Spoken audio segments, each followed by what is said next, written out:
Hello and welcome to this edition of TMA's Farm Margin Talk. This is Devin, Schierling, Grain Marketing Manager for TMA.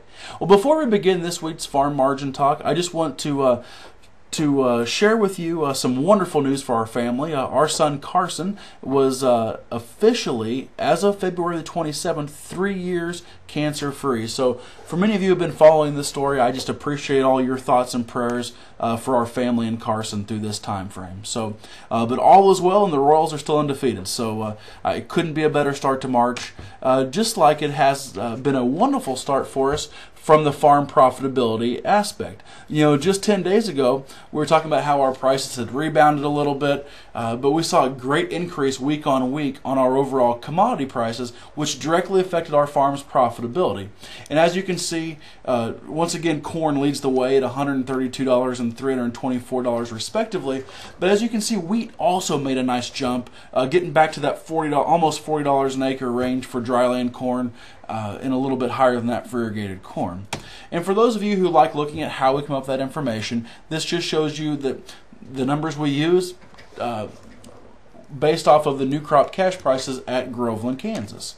So this is a very interesting chart. We've been talking about how the corn and soybean profitability, or the difference between the two, has narrowed significantly in the last couple of weeks. And this chart shows greatly. If you look at the far right hand side where I have that black arrow at, you will see that rapid increase in soybean profitability is illustrated really starting back from the first of the year going to today. So just wanted to show you that, and that's also going to have great impacts on what type of decisions you're going to make for your crop planning this spring. This is where our crop insurance base prices came in at $5.68 on corn, $12.55 on beans, and $5.53 on our milo. And so what that means to us is I went ahead and listed five different examples here.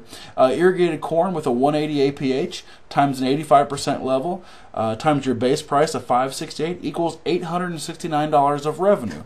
If you take that same formula across all these commodities, the number one thing that you can see is that you can ensure guaranteed revenue over your cost of production in almost every case for most producers within our trade territory. So you have a wonderful opportunity to make that decision before March the 15th when your crop insurance decisions need to be made. So how does that look on our farm? Well, if we take an average soybean farmer that has a 30 bushel APH, purchases an 80% policy in this regards, he's going to guarantee himself $97 an acre of revenue, as you can see by the highlighted mark right here in the middle where my mouse is at.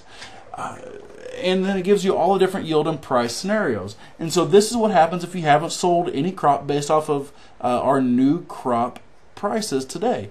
And so just by making this one decision, you're setting yourself up to have a profitable year if these are your numbers on soybeans. And the same story goes for corn, but it's even a little bit more dramatic than that. As you can see down there in the bottom left hand circle where you see my mouse at right here, that if you get in a situation where you grow 65% of your crop and the price falls, you're still going to be in that $46 to $44 an acre of revenue potential.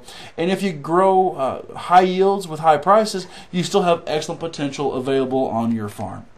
So what's causing this market to move right now? Well, world stocks, where we're going to finally end up with some of our South American harvest, what type of reductions we're going to see throughout the Russian markets when it comes to wheat, are going to make a big difference, along with our USDA report that's going to come out this Friday.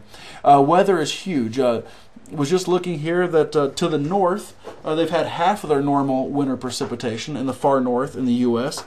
And then and then how is weather going to affect us coming through here, the hard red winter belt, as our wheat starts to mature? So all things that could affect the market, and then also watching China and their growth numbers, how those numbers are going to affect us could have a very big impact on our overall world economies, and then coming back into farm economies as well.